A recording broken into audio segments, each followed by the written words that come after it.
Hi. അപ്പോൾ ഇന്നത്തെ ഒരു വീഡിയോ എന്ന് പറയുന്നത് ഞങ്ങൾ ക്ലാസ് കഴിഞ്ഞിട്ട് പോത്തൻകോടത്ത് ഒരു ഫേമസ് ആയിട്ടുള്ളൊരു സ്ഥലത്ത് പോവാണ്.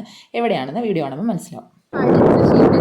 ക്ഷീണിച്ചുകൊണ്ട് നമ്മൾ ചായ കുടിക്കാൻ പോകാമെന്ന് വിചാരിച്ച് അങ്ങനെ പോവാണ്. നമ്മുടെ പോത്തൻകോടിൻ്റെ ഫേമസ് ആയിട്ടുള്ള സുഷമ എന്ന് പറയുന്ന ചായക്കടയിലോട്ട് പോവാണ്. ഇവിടെ അതെ, അപ്പോൾ നമ്മൾ പോയിട്ട് കാണാം. അപ്പോൾ അത് തന്നെ ഇൻസ്റ്റാഗ്രാം റീലിലൊക്കെ കണ്ടിട്ടുണ്ടായിരിക്കും, ഫേമസ് ആണ് സുഷമ്മ. അപ്പോൾ ആ പോകുന്ന വഴിയിൽ കുറച്ച് ബുക്കും സാധനങ്ങളൊക്കെ വാങ്ങാനുണ്ടായിരുന്നു. അവിടെ കയറി ബുക്കും പേനയൊക്കെ വാങ്ങിയതിന് ശേഷം നമ്മൾ കടയിലെത്തി. ഇതാണ് കട.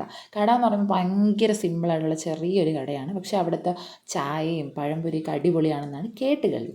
അങ്ങനെയാണ് കുറേ നാളത്തെ പ്ലാനിങ്ങിന് ശേഷം നമ്മൾ പോകാൻ തീരുമാനിച്ചത്. അവിടെ ചെന്നിട്ട് ഒരു കട്ടനും ഒരു ചായ. ഞാൻ കട്ടനാണ് കുടിച്ചത്, കട്ടനും പഴംപൊരിയും. പിന്നെ എൻ്റെ കൂടെ ഒരു ഫ്രണ്ട് ഉണ്ടായിരുന്നു, ആദ്യത്തെ. അവൾ ചായയും ഉഴുന്നുവടയും പിന്നെ പഴംപൊരി നമ്മൾ അങ്ങോട്ടും ഇങ്ങോട്ടുമൊക്കെ ഷെയർ ചെയ്ത് കഴിച്ച്. നിങ്ങളിവിടെ വന്നിട്ടില്ലെങ്കിൽ ഉറപ്പായിട്ടും വരാൻ നോക്കണം. പോത്തൻകോട് ജംഗ്ഷനിൽ തന്നെയാണ്. അപ്പം പഴംപൊരിയും ചായയൊക്കെ കുടിച്ചതിന് ശേഷം ഞങ്ങൾ നേരെ വീട്ടിലോട്ട് പോയി. വീഡിയോ ഇഷ്ടപ്പെട്ടാൽ ലൈക്ക് ചെയ്യണം, ഷെയർ ചെയ്യണം, സബ്സ്ക്രൈബ് ചെയ്യണം. ബൈ.